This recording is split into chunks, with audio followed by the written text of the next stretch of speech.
Friend. नमस्कार मेरे प्यारे प्यारे बच्चों। तो आप अगर नेट जेआरएफ कर रहे हैं, पॉलिटिकल साइंस ऑप्शनल की तैयारी कर रहे हैं, या कोई और एग्जाम दे रहे हैं जिसमें पॉलिटिकल यूनिवर्सिटी का कोई एग्जाम दे रहे हैं जहां पर पॉलिटिकल साइंस आएगा, तो हम उसका आंसर राइटिंग प्रोग्राम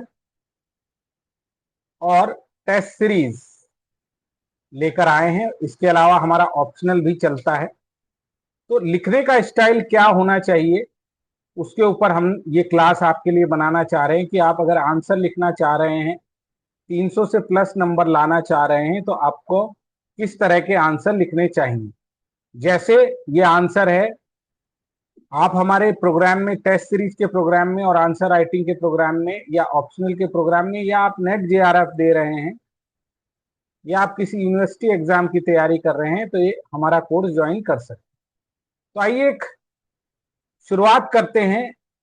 लोगों की बड़ी डिमांड थी कि आप बताइए कि ऑप्शनल के आंसर कैसे लिखें। तो एक क्वेश्चन को देखते हैं और धीरे धीरे मैं सारी फ्रेमिंग आपकी कराऊंगा। तो प्लेटो के साम्यवादी सिद्धांत की समालोचनात्मक व्याख्या विवेचना कीजिए। Examine critically Plato's theory of communism. अब कम्युनिज्म सबसे पहले इसीलिए ने दिया था, ऐसा कहा जाता है। मैक्सी ने लिखा था कि यह सभी समाजवादियों के विचारों की जड़ें प्लेटो तक गई हैं। In fact all socialist ideas have their root in Plato. यानी इसने जो समाजवाद की बात की, कि साम्यवाद की बात की, कि हमें समूह के बारे में सोचना चाहिए, समुदाय के बारे में सोचना चाहिए। असलियत में तो हमें समाज में, वर्ड ये आएगा कि हमें समाज के बारे में सोचना चाहिए। तो कहता है आज की डेट में अगर ये होता तो ये जरूर क्या करता, अपनी बातों को आगे बढ़ाता, ठीक है, रूस जाता और यही बोलता कि हमें समाज के बारे में सोचना है, राज्य के बारे में सोचना है। और इसीलिए बोला अगर वो आज राज होता तो उसका रेड कलर, क्योंकि समाजवाद का है, उसी पर होता। रूस जाता वो, जैसे वो पहले अपने यहां शुक्राज के पास गया था। तो ये मैक्सी ने उसके बारे में लिखा है। ये क्वेश्चन में आ सकता है बेटा, लंबा क्वेश्चन अगर पूछेगा। तो प्लेटो ने 3 स्तंभ बनाए हैं। क्या बोला उसने? पहले उस न्याय की चर्चा की है, he called for a justice. Second is education. और एक अच्छा दार्शनिक राजा बनने के बाद, फिलोसफर किंग करने के बाद, उसको ये डर था कहीं ये भ्रष्ट ना हो जाए। तो वो क्या करता है, समूहीकरण करता है, कम्युनिज्म लाता है कि भाई संपत्ति का और परिवार का समूहीकरण, प्रॉपर्टी और फैमिली का समूहीकरण, जिसे प्लेटो के साम्यवाद सिद्धांत से नाचा जाता है, प्लेटोनिक थ्योरी ऑफ कम्युनिज्म। कैसे अब शुरुआत करेंगे इसकी, जरा ध्यान से देखिए। न्याय और शिक्षा व्यवस्था होते हुए भी he has defined justice and education system and created a king। हो सकता है वो किंग या संरक्षक वर्ग बाह्य आकर्षणों और शारीरिक दुर्बलता से आकर्षित हो जाए, उसकी अगर शादी हो जाए, उसके बच्चे हो जाएं, उसको ग्रीड आ जाए, तो वो जो भलाया करना चाहता है, गार्जियन क्लास है, निष्पक्षता से और त्याग की भावना से जो काम करने चाहता है, उसमें प्रॉब्लम आ जाएंगी। इसीलिए उसका ये मानना था कि वो नैरो विचार हो सकता है उसका, वो पूरे देश के बारे में नहीं सोचेगा, मास के बारे में नहीं सोचेगा। इसलिए उसके अंदर स्वार्थ आ सकता है, प्रलोभन आ सकते हैं, सेल्फनेस आ सकती है, टेम्परेशन आ सकती है, और वो क्या कर सकती है, जो उसका कार्य है उससे उसको डाइवेट कर सकती है, डिस्ट्रैक्ट कर सकती है। इसीलिए वो ऐसा ना होने दे। और आइडियल सोसाइटी, आइडियल सोसाइटी में कोई बाधा ना आए, इसीलिए वो चाहता है कि अगर ऐसा हुआ तो जो मैं आइडियल किंग बना रहा हूं वो रक्षक ही भक्षक बन जाएगा। तो they will destroy the entire state, the guardian will be the eater of the state. इसीलिए उसने कहा इन पर मैं एक पहरा डाल देता हूं कि भाई आप इस तरफ ना जाएं। तो क्या करता है, रेगुलाइजेशन ऑफ इंस्टीट्यूशन, फैमिली और प्रॉपर्टी। अब कहता है कि परिवार और संपत्ति, फैमिली और प्रॉपर्टी का क्या होना चाहिए, कम्युनिज्म होना चाहिए। उसका आधार भी बताता है, वो बोलता है मन का आधार, मनोवैज्ञानिक आधार, साइकोलॉजिकल। न्याय ये कहता है कि जिसका जो कर्तव्य है वो उसका कार्य करे।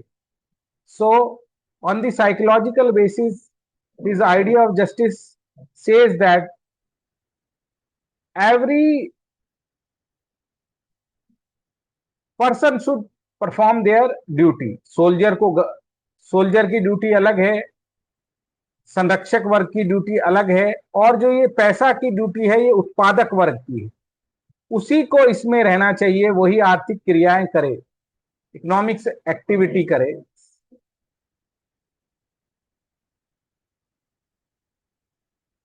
राजा को, गार्जियन को सैनिक में इसमें शामिल नहीं होना चाहिए।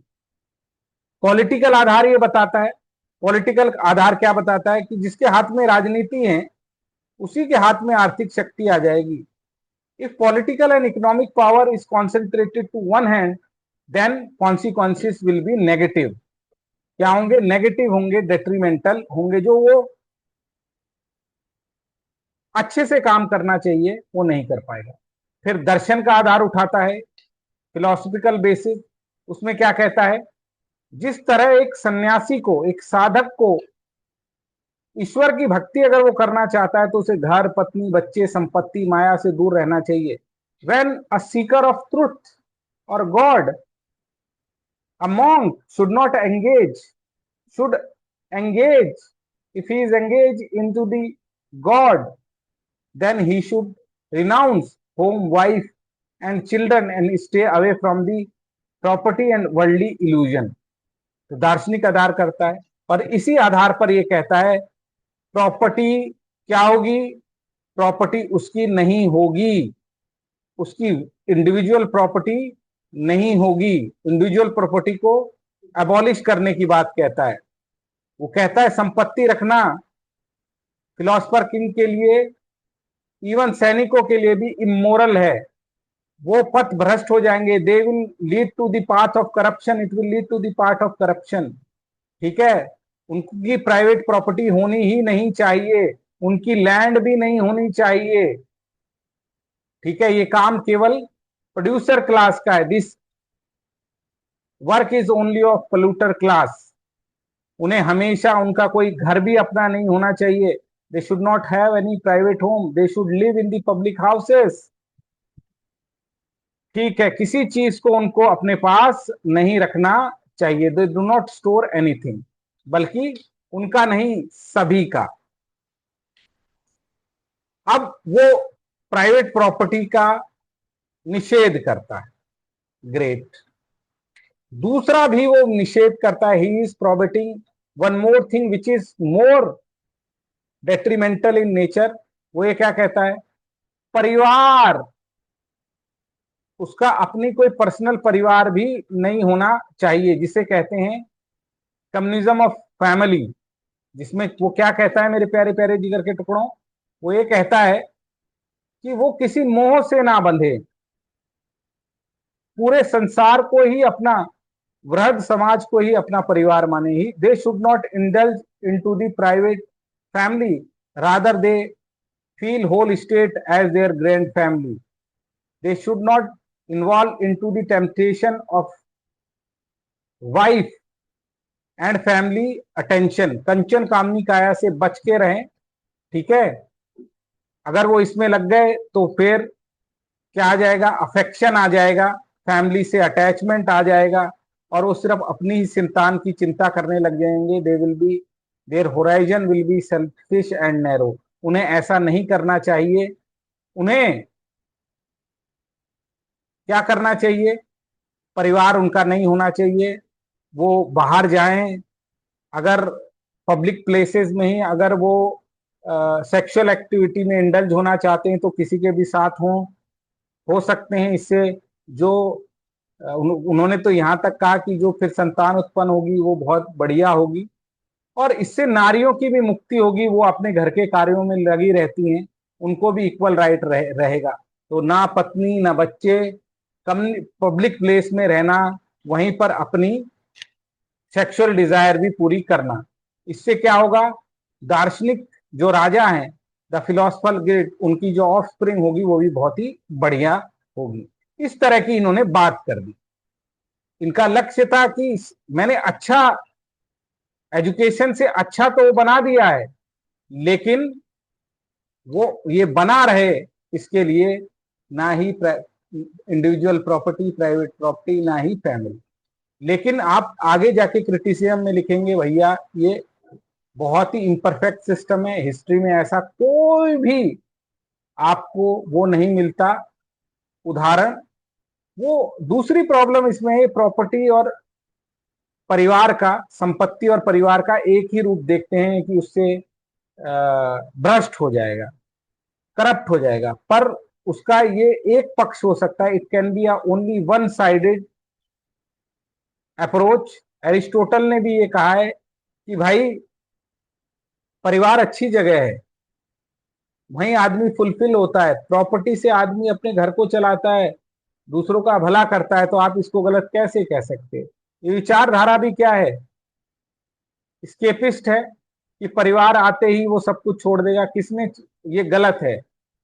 और elimination of property and family, ये आइडियोलॉजी ठीक नहीं, ठीक है, ये अनैतिकता को बढ़ावा देती है। It leads to the conflict and split, it is also unethical. किसी के साथ किसी का संबंध बना लेना ये तो पशुवर्ती है। तो it leads to a many many problem like other animal are doing sexual activity with anyone. नहीं, परिवार की व्यवस्था बहुत अच्छी है। संपत्ति का भी गलत अर्थ निकालता है, miss interpretation of the property. तो कुल मिलाकर आप ये कह सकते हैं कि ये गलत विचार है। ऐतिहासिक आधार पर कोई ऐसा बेसिस नहीं है, उसके बाद भी ऐसा कोई बेसिस नहीं है। तो बड़ी बड़ी समस्या है। मानव समाज भी वो गलत बताता है कि भाई वो मानव समाज में भी हर कोई प्राइवेट प्रॉपर्टी रखना चाहता है, उसी के आधार पर अपना जीवन। तो सोच तो ठीक थी, लेकिन तरीका गलत कर दिया। पशु का उदाहरण, इंजीरियस टू मैरिज, जो हमारी पारिवारिक व्यवस्था है वो टूट जाएगी। माता पिता के बगैर बच्चे कैसे लेंगे? Without the parents how the childrens will stay in the family. तो बड़ा डेट्रीमेंटल है मेरे प्यारे प्यारे जिगर के टुकड़ों, उसका इम्प्रैक्टिकल है, जो कि वो हो भी नहीं पाया और वो सही से फैमिली को नहीं समझ पाया। तो आशा करता हूं ये सारे पॉइंट अगर आपने मेंस के यूपीएससी के आंसर में लिख दिए तो आपको बहुत अच्छे मार्क्स मिल पाएंगे। तो अगर इस पे आपको आंसर सबमिट करना है तो आप इस आंसर पर सबमिट कीजिए। हमारी क्लासेस मेंस के लिए, मेंस स्पेशल क्रैश कोर्स चालू हो चुका है, उसको आप ज्वाइन कर सकते हैं। और एक मैं प्लेलिस्ट बना रहा हूं, ये सारी वीडियो वहां आपके लिए अवेलेबल रहेंगी, प्लीज इनको देखिए और आगे बढ़िए। तो थैंक यू वेरी मच बच्चों, फिर से मुलाकात होगी, क्लासों को देखते रहिए। Thank you.